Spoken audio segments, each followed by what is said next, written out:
All right, I want to welcome you all, week 4 of Growth School. Here we are working our way down the list with our proven process. So if you guys remember and recall from week 1, we went over what it looks like from a proven process standpoint. You have your list. This is your MLS list. This is all of your different lists that you're pooling people from. You're engaging with them in all the different areas, social media. Hopefully you guys are now again following everybody on your hit list on social media. To Todd's point, connecting with them, even just on the off chance of wishing somebody a happy Thanksgiving, for crying out loud. Stranger things have happened. That's sometimes all it takes for somebody to say, you know what, I am ready to have a coffee appointment. I am ready to consider what my business looks like in 2025.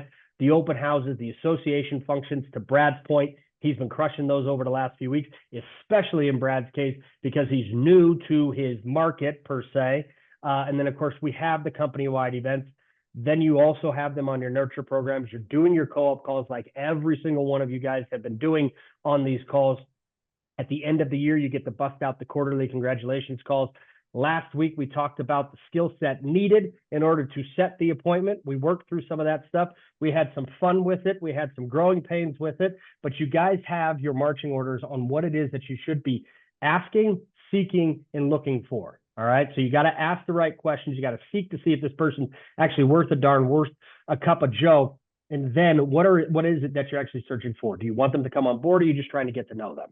Are you trying to solve a problem for them that they're unaware of? Or are you just, again, trying to get to know them? Today, now we're going to learn what it looks like to do the interview. Now, you're probably thinking to yourself, yeah, Jeff, I know how to do an interview. You probably do. But there's a good chance you might be doing it wrong. And what I mean by that is we don't want to give them everything, okay? We want to have this bit of sort of like intrigue of like, wait a minute, I sort of like that guy. I kind of like that gal. But they said something to me that now I'm really, really, really curious to be like, what else would they tell me? What would they share with me more? What would they tell me differently? And that is the entire point of today's session. So the interview, if you remember, is a 2-step process. All right. So we set the interview by all means necessary, right? Again, it could be through association events. It could be through co-op calls. It could be just because they're on your darn hit list and it was the day that you were supposed to call them.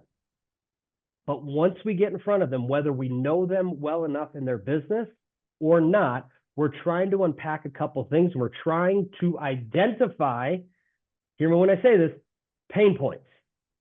Every single real estate agent has a pain point.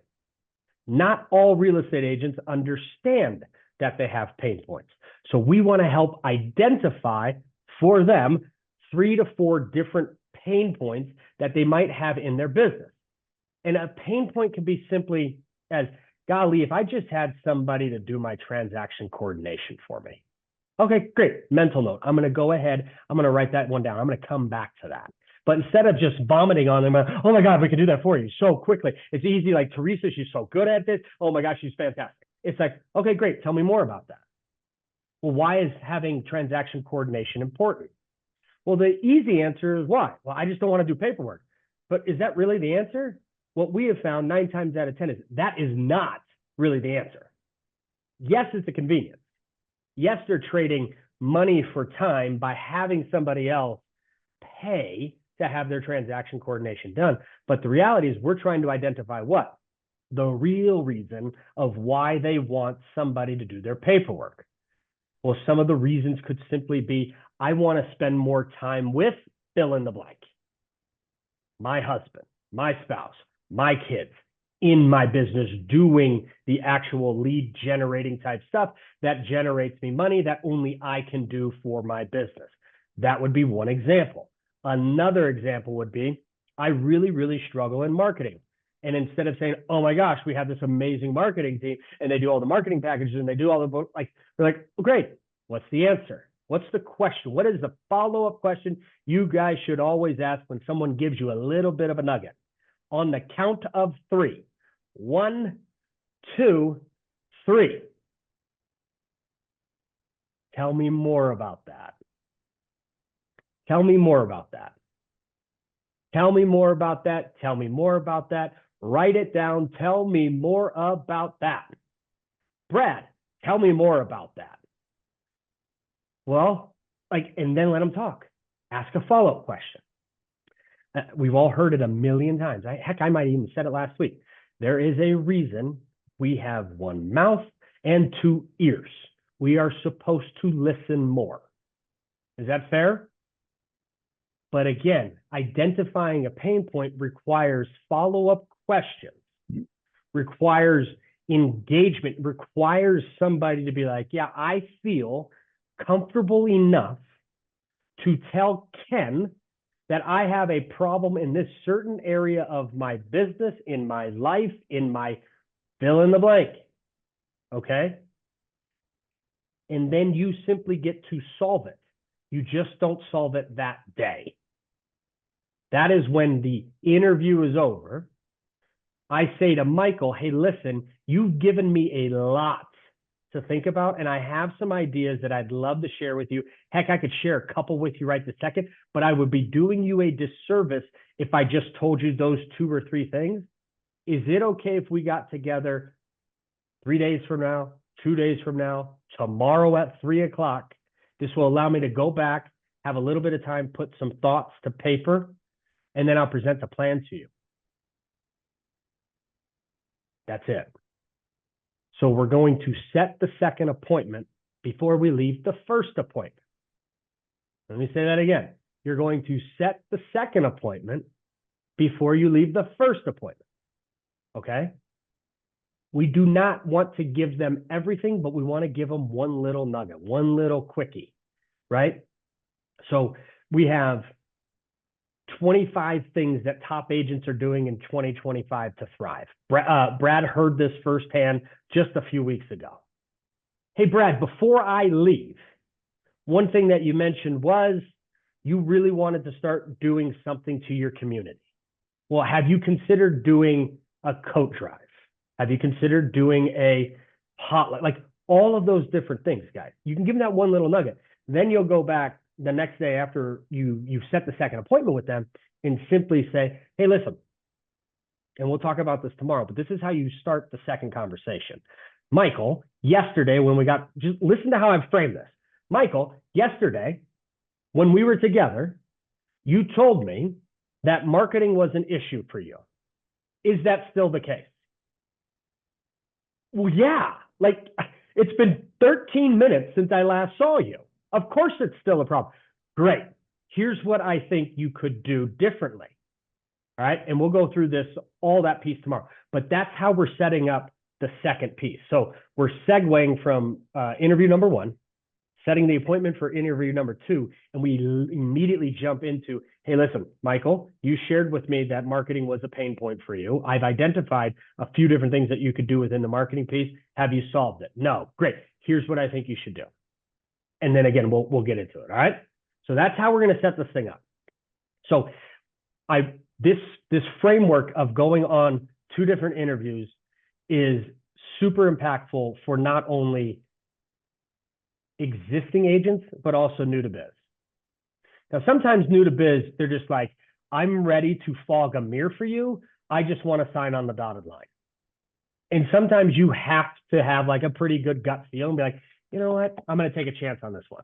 So I'm going to share with you what we would do in this case. So if I found that Jeff was crazy talented, I had all the warm and fuzzies, Jeff was checking every box for me as a new to business agent, I might say something like this. Hey, Jeff, typically how we do this process, it's a 2-step process. 1, I identify some of the different things, some of the different challenges. I've asked you why you decided to get into real estate, how many people, blah, blah, blah, blah, blah, right? Like all of the stuff. And we're going to go over all those interview questions. I don't typically do this very often, but I want to take a chance on you, and I want to offer you a position with our firm right this second. Are you in or are you out? And if they say I have to think about it, your response is what? What's there to think about? Have I not answered all of your questions? And if they say no, you say, okay, good luck. Pick up your stuff and walk out. You will absolutely stun them. Like, whoa, whoa, whoa, whoa, whoa, whoa. Because remember, just as much as they're interviewing you, you're interviewing them. And if they are not checking your culture box, if you're not checking their trajectory box, if they're not checking some of those other boxes that are really, really important to you and your organization, get the heck out of there. It's a waste of everyone's time. I'll never forget it. I was on an interview with Todd. Todd happened to be in town. This was great, by the way. Gal was a $22 million producer. He's got his little notepad out, right? It's open. He's got his notes. I'm taking some notes. I'm just writing in some stuff. He asked one question. I cannot remember the question. The answer he got, he immediately went like this. He stood up and he goes, "It was nice to meet you." And he walked out. We weren't in the conversation for more than 3 minutes. I was like, it took me 3 months to get this meeting with this gal. It was classic. He goes, "Nope, she's not one of us." So hire and fire to those things. I digress. So new to business licensees. Here's some of the questions that you need to be asking, okay? How many people do you know in the area? Where are your leads going to come from? Are you comfortable, holding 4 to 6 open houses a month? Are you comfortable calling your SOI to discuss real estate? Are you going to be a full-time realtor from day one? What is your budget for the first year? How many hours do you plan to work a week? What is your availability to drop everything and work with a client? Like, I despise when I go in on an interview and people just have a list of questions. You're like, really, you can't memorize this or take the time to feel how the conversation's going. With new to business, you are trying to weed through the what? The 87% who are not going to be there in 36 months. So you can be the professional, you can be the pro, you can be the sort of the truth of the whole deal. Because how many times, Renee, tell me about the last new to business interview you had. Tell the group, please. So new to business would have been Jude. Interviewed with him. He was a referral from one of my existing agents. Right. Found out he was getting into the business, 19 years old, already owns a home and is a firefighter, works 10 24-hour shifts a month, has 20 days a month free time. Has a huge book of business from the brotherhood within the firefighting community, but then also grew up here, went to high school here, and is still very closely connected at 19 years of age with those people, and just a real go-getter. So my interview with him was, I understand that you've got the firefighter, you've got 10 days a week. Sometimes those are weekends, sometimes they're not, that you're committed. Get that. What other things are you going to be doing to cultivate your business?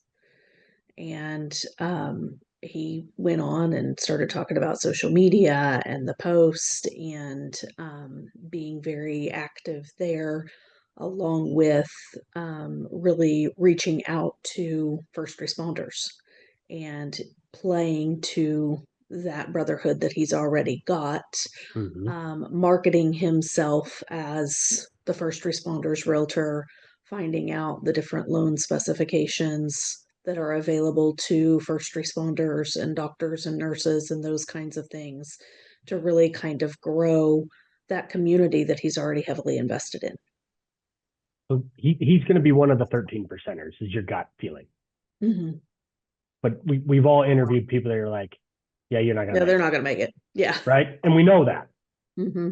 And by using these because remember, they don't know what they don't know. And I understand that you guys have the real estate school and the licensing, and I think that's phenomenal.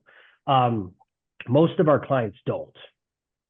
And so we have to walk them through. One, it's about getting in front of them, right? Because I love when a broker says, "I'm not hiring any new to business." Well, last I checked, you were new to business once. Someone took a chance on you, right? The answer is yes. So I do believe you have to look under every rock, live in between every crevice, all of them. But you got to kiss a bunch of frogs in order to find the real ones. And we have to make sure that we are being true to them, because I love the person that says, oh my gosh. Hey, just a quick little interruption. As you know, I work with some of the best sales professionals and leaders who are looking to grow their businesses, build exceptional lives on the planet. And what I'm doing is I'm giving away $50,000 worth of coaching and training absolutely free. All you have to do is enter the drawing below, click on the link, enter your information, tell us just a little bit about you, and you could qualify for $50,000 worth of free coaching and training. Let's get back to the video. Come to my team and you will make $250,000. And they have this preconceived notion that the minute the state says you are an official real estate licensee in fill in the blank state, all of a sudden they're going to be $250,000 in business. And they don't think they have to do anything. And these people are like, what the hell happened? And you're like, someone lied to you, because it takes a lot of work to do really, really, really big things in real estate. Now, that's not saying it can't happen. I truly believe that is the most wonderful thing about sales, is there is 0.0 glass ceiling, but holy smokes, the floor is really low. Can we agree on that? It drops fast. It's like an elevator that the cord broke off and it goes right on down the deal. So it can happen in an absolute nanosecond. In the new to business, these new interview questions, like, you are just blowing through the smoke. You're just like, nope, we're just going to cut down to it and let's figure out who you are. All right. But first, before that, you got to ask some of the different questions. You have to ask, why real estate? It's one of my favorite questions in the world to ask. Why real estate? Why real estate? And if they give you some, well, I love HGTV. Okay. We all like a flipper upper or a house hunters or whatever the hell it's called. But why real estate? And they're going to give you another BS answer. And you're going to ask them what? Tell me more about that. Tell me more about that. Tell me more about that, so that you can do what? Identify why they are actually choosing to get into real estate. And then you can help them somewhere along the lines to be like, hey, listen, Renee, I completely respect why you want to get into real estate. Your entire family on the East Coast has been in real estate. And here you are, brand new to Tulsa area, and you don't know but 3 people. So I'm going to ask you again, why real estate? Well, I couldn't get a job elsewhere, or I want to try this myself. Great. What's your plan B? Well, what do you mean? Do you have a side hustle? Do you have a real hustle and now real estate's the actual side hustle? Like, have control and help them understand what it is that they're actually looking for, because we all understand that a why, and every one of your whys are different from the next person on this phone call. And we just have to help them identify that, and more importantly, focus on that. Okay. I know we're in the middle of business planning season, and sometimes the reason somebody wants to make $300,000 isn't just to add to the bank account, but maybe it's to get themselves out of debt. Maybe it's to pay off some medical bills for a family member. Maybe it's because they're going to lose their house if they don't. We have to help them with that, and we have to be sincere about helping that. That is why every single one of you is in the seat that you're in, because you actually care about people. Never forget that. And never be shy about telling people, hey, the reason people work here is because I give a shit. That's what I tell people. I had a newly licensed agent one time. It was Berkshire Hathaway, right? Very similar offering, very similar corporate, or I should say companies, right? In regards to size, and at least here in my market. And she asked me, and she goes, why would I pick you over them? And I was fumbling around, well, this tool and that tool and CRM and the tech stack and all that stuff. And I stopped myself. And I said, you know what? I said, the reason you want to choose us is because we give a shit. We care about our people. If somebody's hurting, we're going to pick them up. If somebody needs something, we're going to pick them up. When somebody struggles, we're going to pick them up. And she literally signed on the spot. Like, she goes, that was the answer I was looking for. She's still with us. She's one of our top 10 agents within the office. So like that kind of stuff matters. So you can be real with these folks, because newly licensed folks, they got their heads in the clouds, y'all. They are out there going, I'm just going to have to show up. And because I saw my friend do it once, meanwhile, the friend's been doing it for 20 years, and I'm better looking than him, I'm going to make just as much money. It don't work that way, right? So make sure that you guys are asking those very, very pointed questions. With any questions on that, on the newly licensed piece? Okay. All right.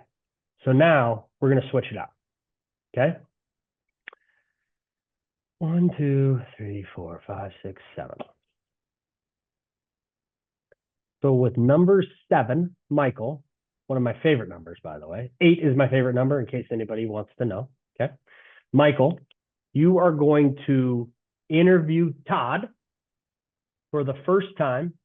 You've known Todd, but you've never interviewed Todd. Todd is an experienced agent. He's been doing this for 4 years. Keep that in mind, 4 years. That should ring a bell, okay? 4 years. He's at EXP. He did 8 transactions last year. All right, go. Hey, Todd, how you doing, man? Good, Michael. How are you? I'm doing great. Hey, I'm so glad we finally got to sit down and talk. I'm really curious to hear your story. Well, why did you get into real estate, Todd? I had a friend that was on the team that I joined, and so we were going to collaborate together and work together and kind of bounce off of each other. That's so you had a friend, and he's the one that kind of encouraged you to get into real estate. Yeah, that's right. I've always wanted to get into real estate, and Yeah, what about it? What about it did you find curious? I love seeing houses. Yeah. So you've been seeing a lot of houses for the past 4 years. Has your opinion kind of changed over time? Is that still your passion, or what do you find passionate about now? No, actually, I have a passion for helping people and helping their dreams and goals come true through real estate. So what did you do before real estate, Todd? I don't remember.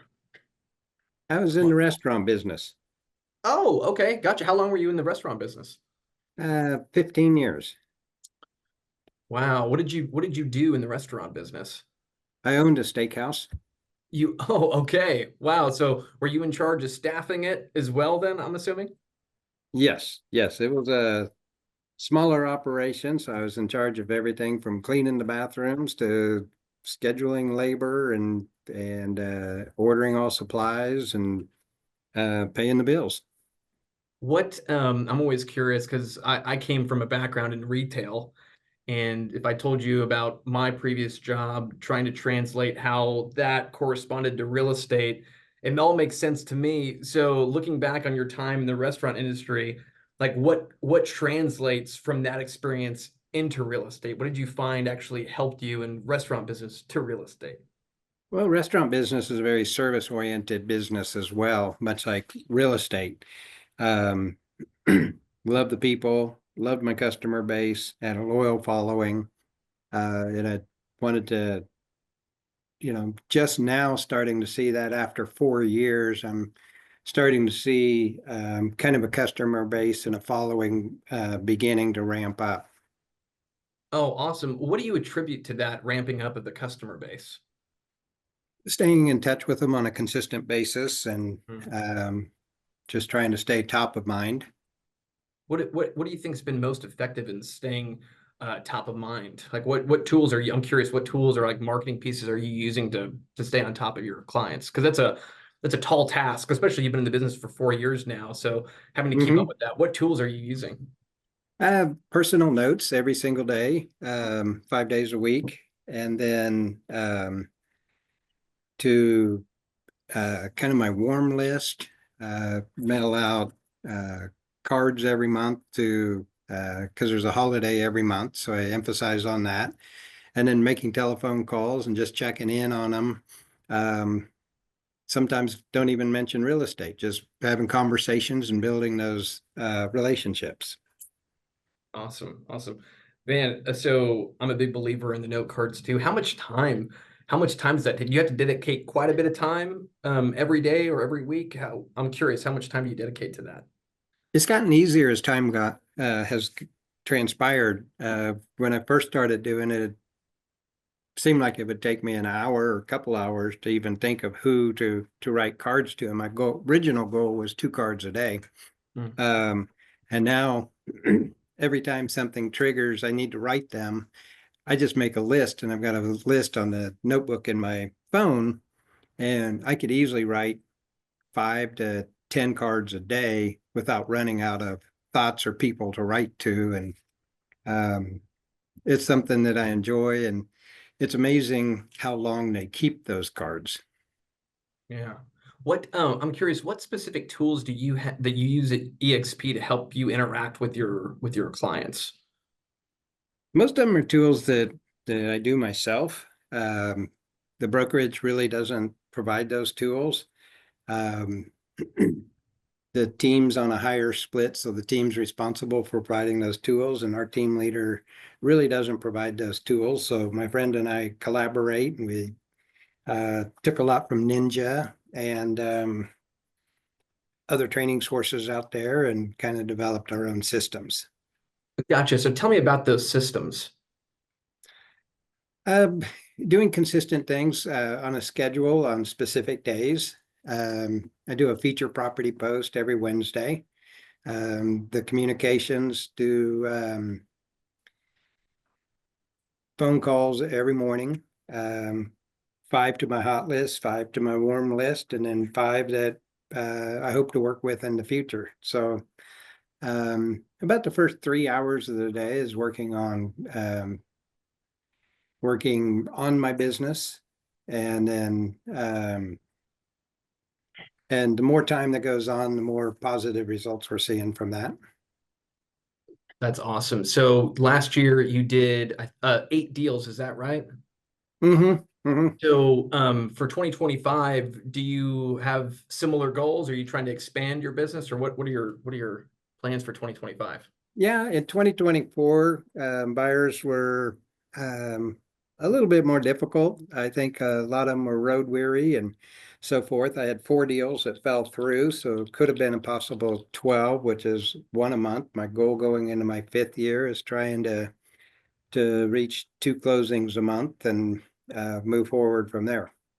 Gotcha. Okay, so so for 2025, we're shooting for 24 closings. Mm-hmm.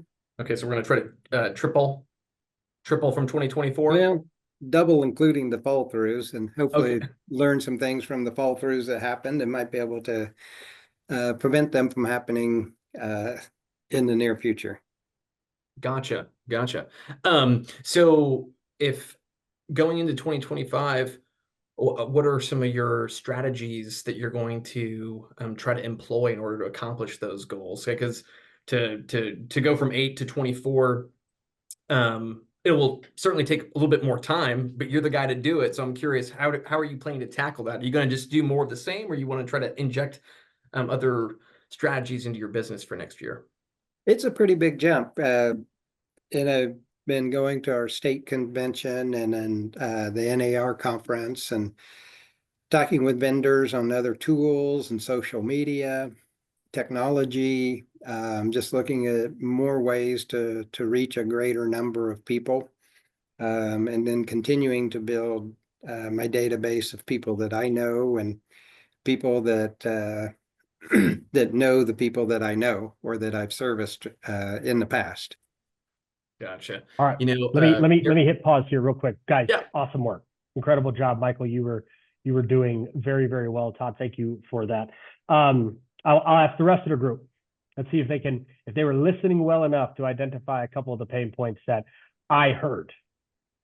Who heard a pain point that's not named Michael or Todd that would love to chime in? The company wasn't providing any services for him. Okay. Neither Great. was the Awesome. team leader. Great. Excellent. So he was getting no support from as far as like tools. And I'm thinking from my perspective, because what I heard, no, I won't even say it. So, oh my God, this is so hard for me. All right, here we go. Right. This is why we do a 2-part interview. Because you just want to be like, no, no, no, no, no, dude, just do it this way. Trust me. All right, what else? What else did you hear?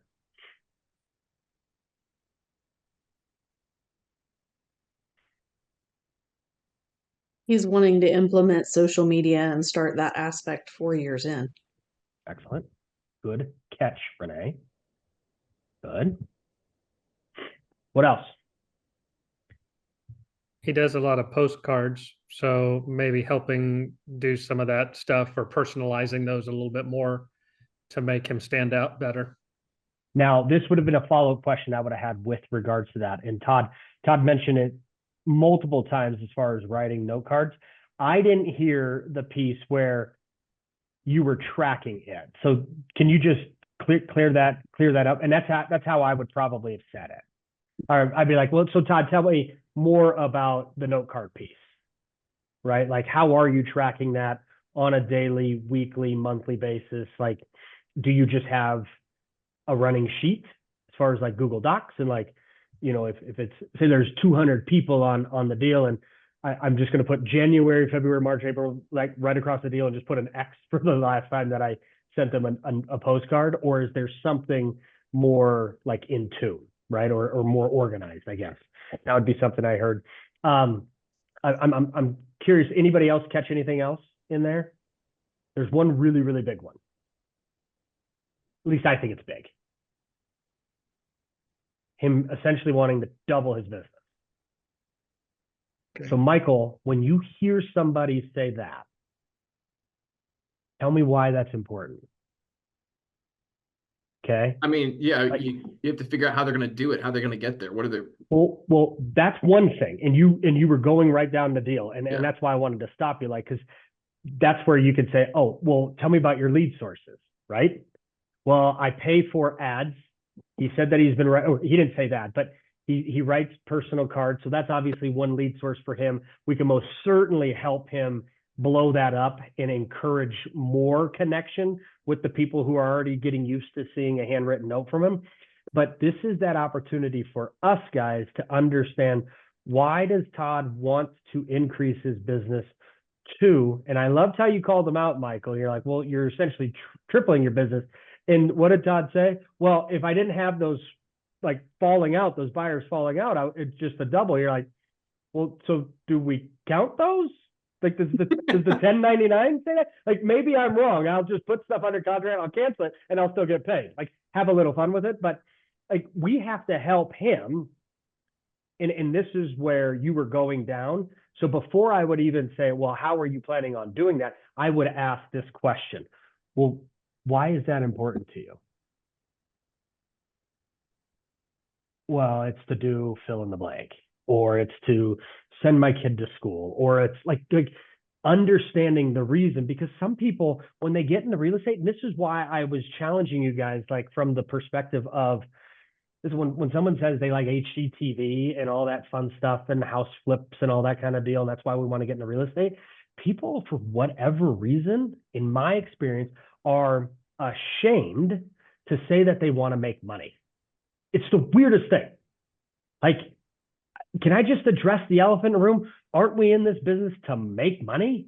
It's what you want to do with the money that might shape the direction, or might put you on a trajectory, or might realize that you and I are not fit. And that's okay.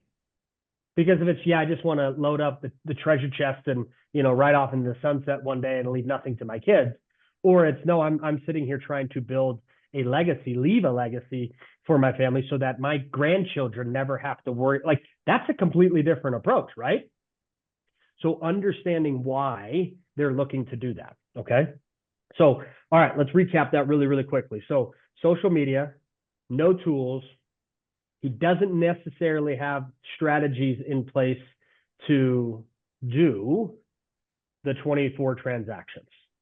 Awesome work. And just for the sake of time, I wanted to give some other folks an opportunity. So Michael, Todd, well done. Greatly appreciate that. All right. So Renee, I want you to interview Ashley. Ashley's been doing this for 12 years. You've known her for 12 years.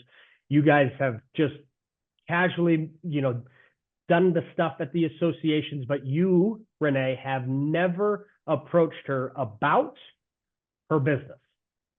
and you notice that she's way, way down. Okay? Keep that nugget in the back of your head. Cool? All right. Go for it. Hey, Ashley, how are you? I'm great. How are you? Good. I don't think I've seen you since our MLS banquet. How have you been doing? I'm doing pretty good. Just Good. How's the hanging in family? there. Family's good. Just been Yeah. busy taking care of a granddaughter. Oh, that's fun. How Yeah, old's your granddaughter? she's 4.5. Wow, that's a fun age. She's a Are handful. you keeping her while your kiddos at work, or like you have her during the day, or are you just enjoying her on the weekends and evenings? Like what you got going on with her? Occasionally I'll get her during the week.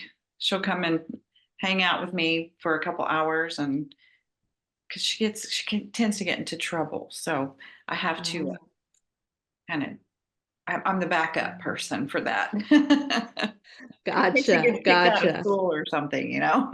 Yeah, raising another independent woman, I guess. Yes. Well, that's great, great.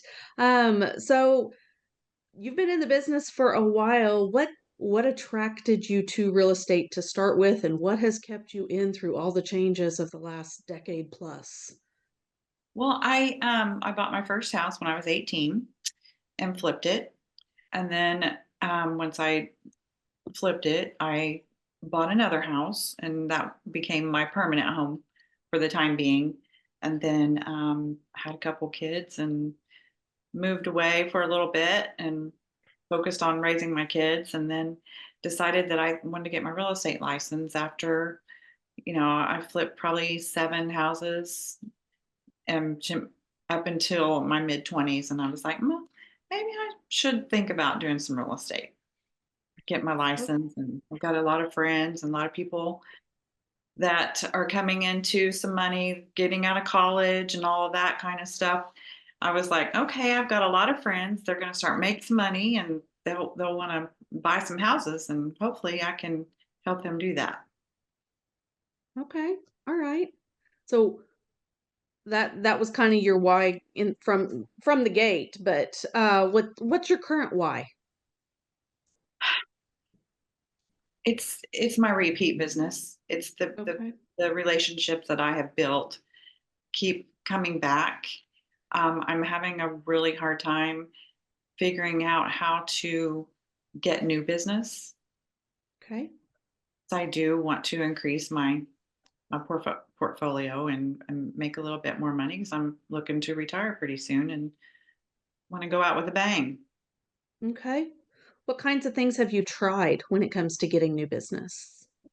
I do a lot of social media. We've got some great marketing tools that just sets it up and sends it out for me. Not real good about following up. Um, just reaching out and taking the time to reach out and make sure that they're getting my information, and would they help me build my business, and that I'm doing it full time now, so I really need to focus on more clients, more business, more relationships. Okay. Okay. I do think that the follow-up piece to that is very important, being able to do that follow-up and making sure to stay on top of that. What are some tools or resources that you have, to keep those things top of mind as far as, who you need to follow up with, what to do?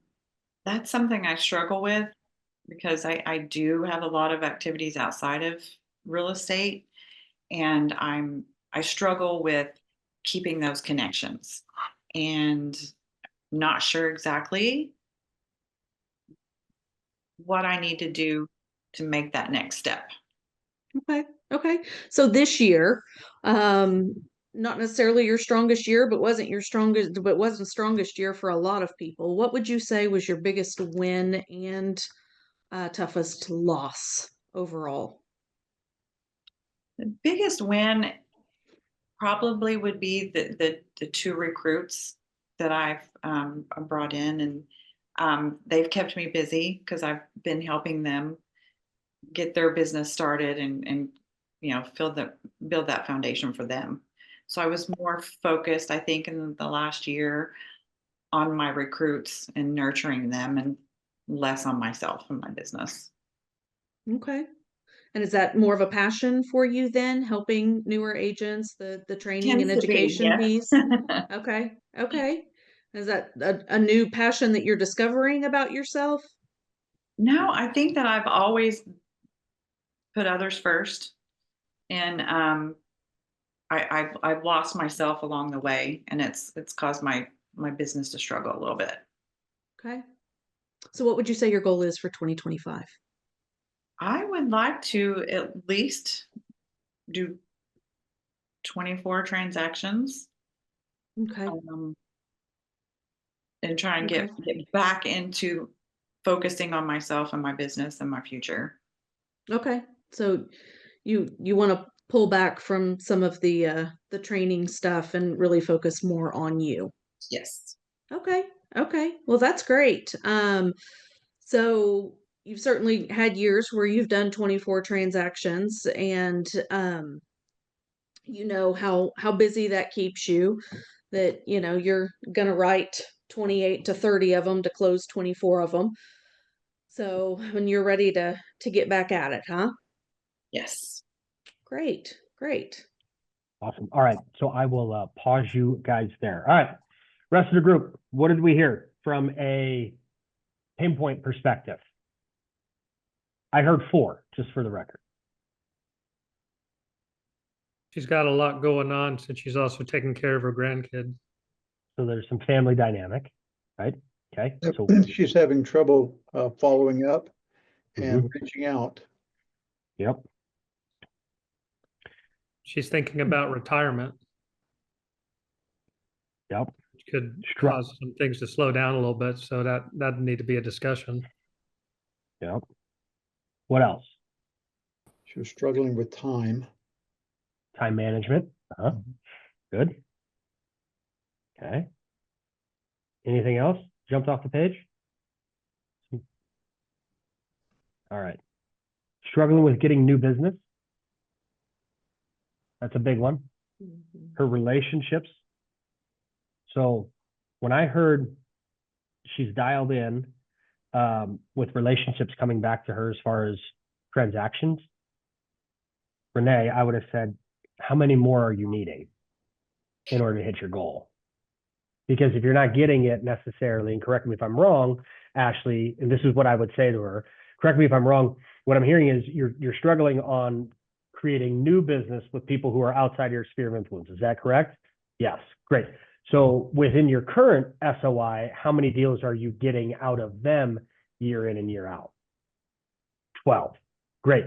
Do you know a way, now that we know her number for 2025 is 24, what's your solution to double that next year with just the people that you have? And that's where you kind of stop them. And that's where we, as the interviewee, as the manager, have to stop, because like in a nanosecond, I can give her 57 things that she can do. She's going to pick 3, and I'm going to help her create that plan right that second, because that is what you all are doing. You're building people's businesses, and that is how you're setting these kinds of conversations up.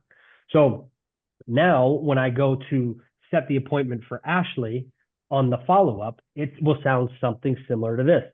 Ashley, you've given me a ton to think about, and I have some initial thoughts, but I want to put more thought to some of the different things that I've identified based off of our conversation today. Would Thursday at 2:00, same spot, work for you for us to go over that? 9 times out of 10, they're going to say yes, because they want the answer. Maybe the time doesn't work, but they rarely do not have the second appointment with you because they want to see what you've come up with. Does that make sense? One question I didn't hear throughout any of this, and I think this is an important one, all right, because this will not necessarily tell you, and I guess Todd mentioned it from an EXP perspective. He was talking about, yeah, we don't really get anything from the brokerage. We all know that, right? Like everybody on this call understands that EXP isn't necessarily flooding them with resources. Historically, where they get some of that support has come from their team leader, if you will. He's on a team. He's supposed to get that stuff from that person. He's not getting it.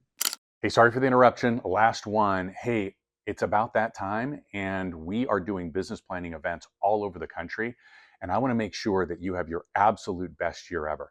The people that go through our business planning on average make over $250,000 per year. And if you're looking to do that, if you're a sales professional, text me at 833-338-0078. Just text me the town that you are in, and I will send you information about the business planning event that we're doing in your area. All right, let's get back to the video. And so one thing that you guys should always ask is, what's one thing you wish your brokerage did that they currently don't do? And maybe that sounded like a double negative, but like it gives you tremendous insight of what it is that you're dealing with, because I might have a meeting with Todd at EXP, and Ken also doesn't realize that I met with Todd, but I can now use that with Ken if he's at EXP and be like, hey, listen, I heard this through the grapevine once. Does that sound about right? And he's gonna be like, yeah, I totally, like, you want to kind of get him riled up in a negative way, right? If that makes any sense. And you're just trying to gather as much intel. I tell my managers, I'm like, listen, if you don't know every offering by every competitor in your market, and the truth of the matter is every real estate company that is not you is a competitor, even if they're not, right? Like there's the one-offs, and there's the mom and pop, and there's the crazy uncle who just has his license because he got fired from 4 other firms and he got his broker's license and can do real estate. Like we all have those in our markets, but you have to understand what the offerings are. And that's everything from what are they doing from a production standpoint? And you find out that information by these types of interviews, okay? Like, how are they helping their agents? How are they keeping their agents? What are they not giving their agents? What are some of the comp plans? Because that's important to a lot of people. I've never met an agent who went to EXP because they like the culture. They like a $16,000 cap is what they like. And then they go from there, right? So make sure you guys are asking those kinds of questions. What's one thing you wish your brokerage did that they don't currently do?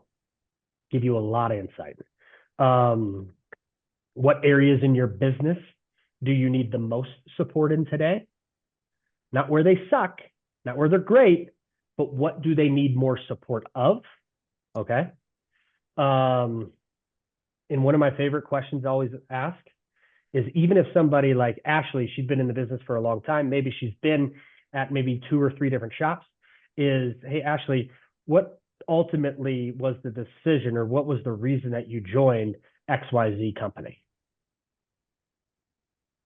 Again, that'll tell you some insight. Because if she says this, and this, you know what your follow-up question needs to be? Well, did they deliver on all of those things? And she may have not ever thought about it since the day that she made the decision to go there. We're just trying to crack the code a little bit. We're trying to plant the seed of doubt and be like, oh, crud. Yeah. Like, I had this conversation with my mother-in-law just this past week. It was Friday morning after Thanksgiving. And she was telling me about a credit union. And I'm like, what are you doing talking to a credit union? This woman is connected all over the great state of Montana. I mean, she's got bank after bank after bank who wants her business. And her true bank was like, if they didn't do so much business with your father-in-law, I would yank all my stuff. But you want to know why she doesn't? It's because it's a pain in the butt to move your bank. Is it not?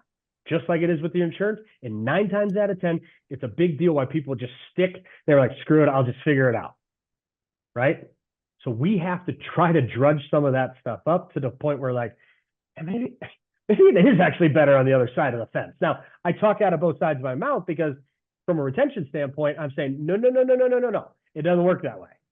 Things are great here. We just plugged you back in. Let's reconnect you of why you decided to choose Coldwell Banker, and let's move forward, right? Kind of a thing. So you got to play both sides of the fence. Does that make sense?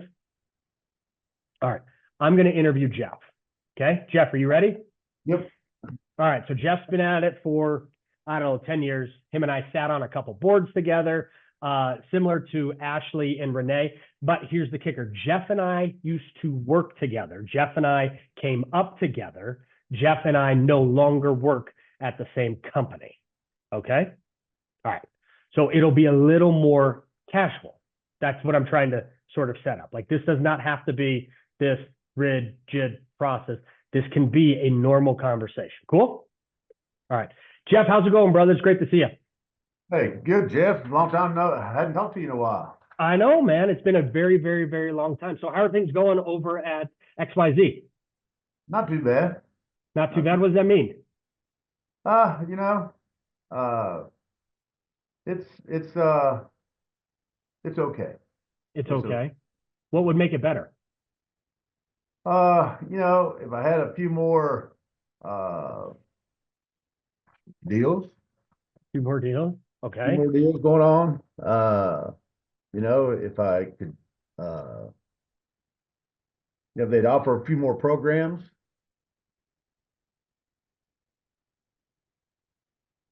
And sorry, for the record, guys, I'm writing notes. I'm taking notes.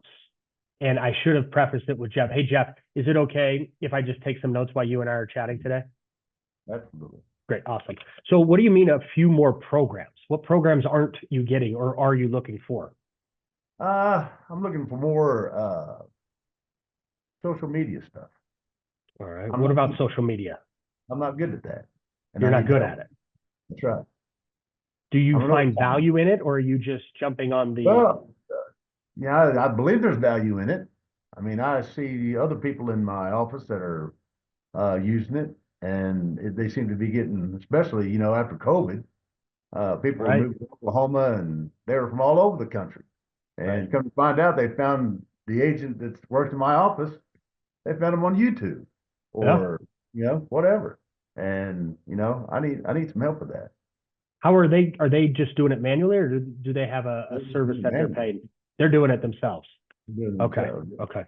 All right. I don't think my brokerage really offers that. Well, not a lot of people do because to your point, it's sort of just confusing and Right. we just think we're supposed to sell real estate. But the reality is we have to sort of meet them because like you mentioned, COVID, we have to meet them where they're at. What I mean by that is sometimes you're meeting these folks on their couch in LA. Right.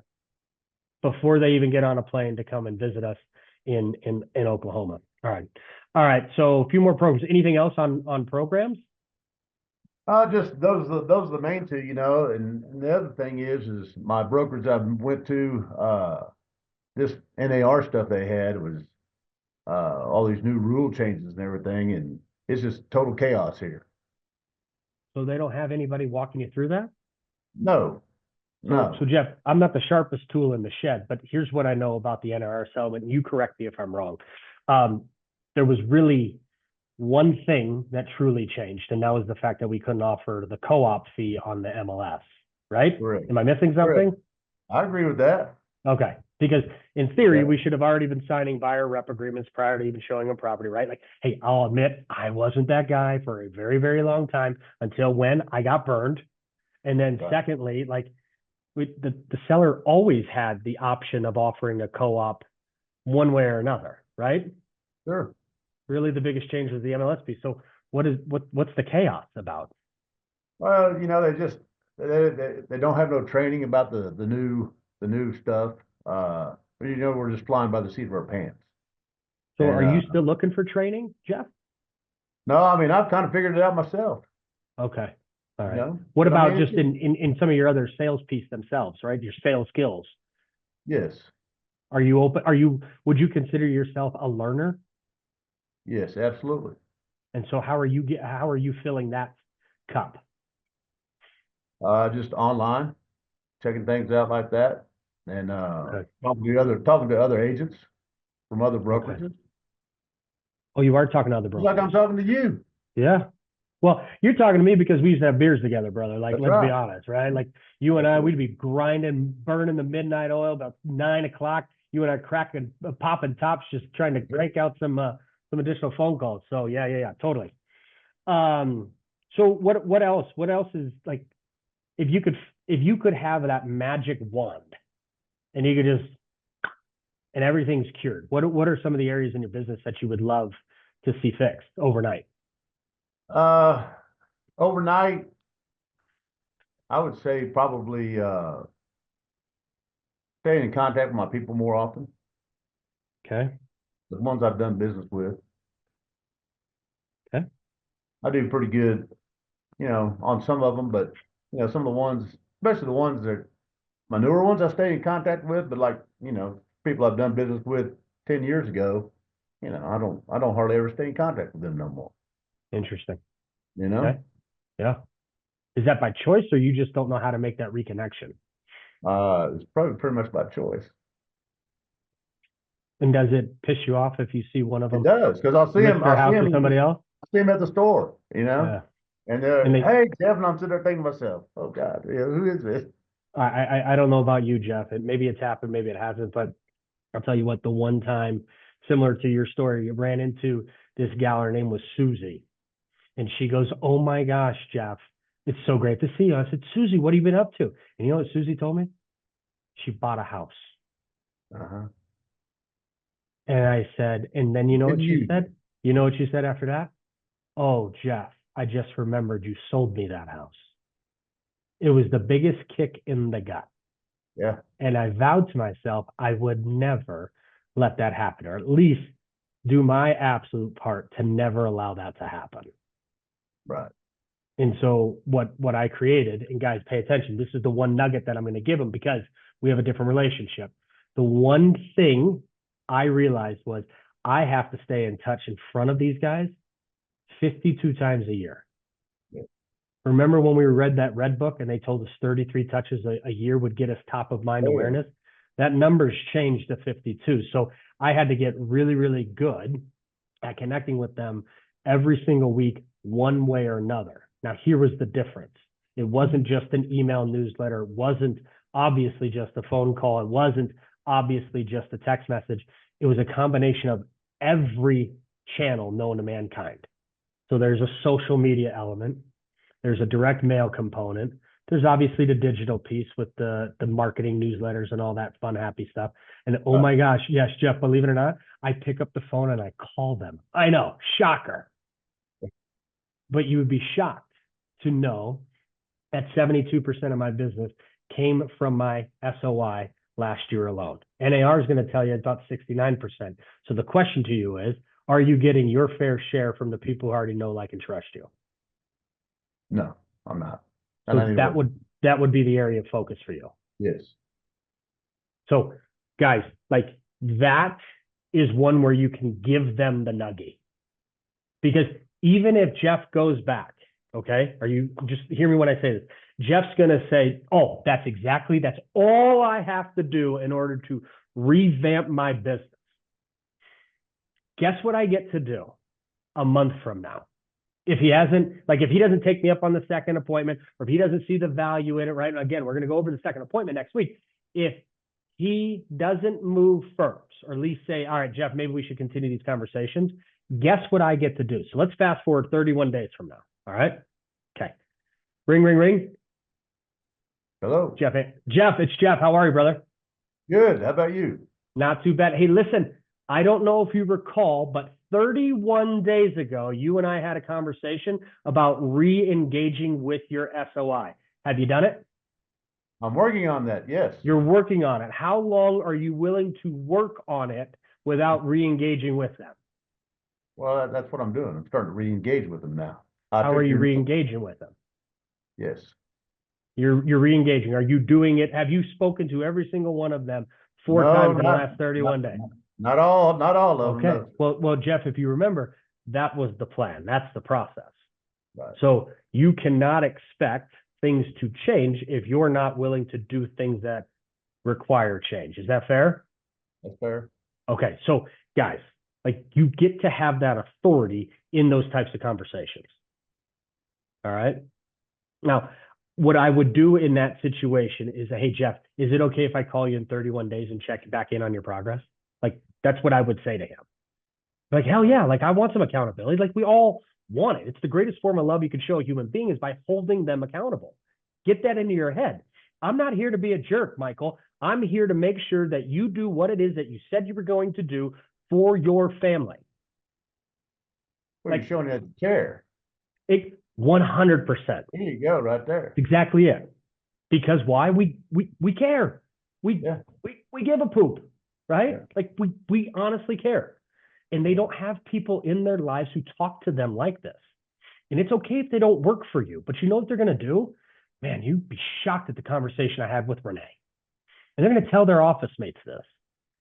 Like, have you talked to Ashley over there before? Yeah, man, I had this coffee appointment with her about 3 weeks ago. She followed up with me yesterday, asking me if I did this, this, or this. Crazy. Like, it's going to happen. And then when you run into them at an event, when you run into them because they're still on your co-op call list or whatever the case may be, guess what you now get to ask them? Hey, Renee, last time we talked, you said you were committing to doing this in your business. How is that going? Oh, I haven't gotten around to it. Why not? Right? Did your why change? Did you come across something else? Did you not see the value in it? Right? You get to remind them of your conversation. And for you guys, the only way, in my opinion, the only way you can remind them is by you taking tremendous notes. And then you guys leveraging your own CRM so that when I am going through my call list and Todd pops up on it, I'm going to say on December 2nd, 2024, I spoke to Todd about this, this, this, and this. And then I'm going to find something in there. And again, it could be grandbaby this or son that, whatever the case may be, right? But like, this is what's going on in Todd's life. I want to remind him of our conversation because why? I want him to be like, oh God, he actually did listen to me. He cares, right? You have to attack them at all different angles, all right? But the pain points that we found here was Jeff's looking for some more deals. Jeff's looking for some more programs. NAR stuff, the role chain training. That's why I asked the direct, are you open-minded to training? Well, yeah, I don't get any, but yeah, I'd love some. Okay. Again, remember my training and training on how to talk are two different things. That's a talk track. That's a framework. That's a 5x5, whatever the case may be. I'll teach him how to talk to his clients about it. But what I really want to do is invite him to some of our trainings. Okay. I want him to get immersed in what it is that you're doing as a leader, as a manager. And then, of course, connecting with the SOI, right? The clients. So, and then like that's not just a one, hey, just start doing this. This is like a full blown, like 4 or 5 different things that they can do right away in order to start re-engaging with their folks with the quickest return on investment. And right now, you can show them how to do it for very, very little money because it's just going to be time. And if Jeff's down in his business, he has nothing but time. Okay. Right. It's just like Todd. Todd wanted to do 12 transactions. Now all of a sudden he's doing 24, but he really only did 8. Like, Todd, you need to ramp it up 3x. Well, I don't have enough time. Great. Let's work through your schedule. Time management, right? There's an opportunity. Has anyone walked you through what it looks like to have the perfect real estate schedule? Well, no. Then you ask them what? What are the 5 things they need to do every single day in real estate? Write the stuff down. It's prospecting. It's marketing. It's education. It's going on appointments and paperwork. Like, that's it. Nothing else matters. Those are the 5 things. Okay. So when you have that confidence, that vibrato, those folks are like, dang, this person actually knows what the world they're talking about. No one talks to me like this. I love it. Okay. Cool, cool. All right. So in conclusion, I sound like a science professor. In conclusion, next week, we are going to pick up these specific things and you are going to present your plans to the folks. Does that make sense? So Michael and Todd's scenario, it might not be Michael delivering it to Todd. And in fact, I'm going to make sure that it's not. The manager is going to be presenting to the actor formerly known as Todd, the 5 things, 3 things, 4 things of how to present to them the pain point outline. Okay. In fact, I'll recap all of this and I'll kick it off to you guys so that you have a little bit of time to study. Worst case scenario, you just have the bullet points in front of you if you are called upon. Is that cool? Is that fair? Okay, great. And just for the record, I'll go first so you can see how it is that I want you to do it, how it is that I want you to think, how it is that I want you to build out the cadence within the conversation. Okay? Because there's an art to this next piece. Once they say yes, now we have a fighter's chance of getting them not to necessarily sign on with you right away. Perfect world, 1,000,000%. I would love to tell you I closed everybody in 2 visits. That is not the case. But I did close them on what it was that I had to offer in those first 2 meetings. So that when I did have those conversations, those follow-up conversations with them, it wasn't like, Jeff, what do you want now? It was like, yeah, I didn't do that thing that I told you I was going to do because my wife told me I should do it. So what do we get to say with that? Well, should I call her or should you? Have some fun with it, but have that accountability piece in there as well. Is that okay? Awesome. Thank you guys. Any questions for you guys or from you guys for me? So the link is fixed for us to report our numbers. He's looking into it. In the meantime, if you want to go old school with it, Renee, totally fine. You could just tally it all up and kick it off to me, and I'll make sure to have that uploaded as well. Okay, thank you. I don't think he got back to me yet. No. All right, so next week, appointment number 2. Appointment number 2 is when we go in and we say, based off of our conversation, fill in the blank when, Renee, has anything changed in this area? Boom, boom, boom, boom, boom. Great. No. Okay. Here's what I think you should do. And then we'll go from there. Okay. Awesome. In the meantime, dial in for dollars, y'all. Do it for yourself. Do it for your colleagues on this phone call. Do it for your agents. They deserve great leadership right now. They deserve additional talent to their organization because you all have something amazing to offer that market that you are in. Never forget that. All right. Thanks, guys. I'll talk to you then.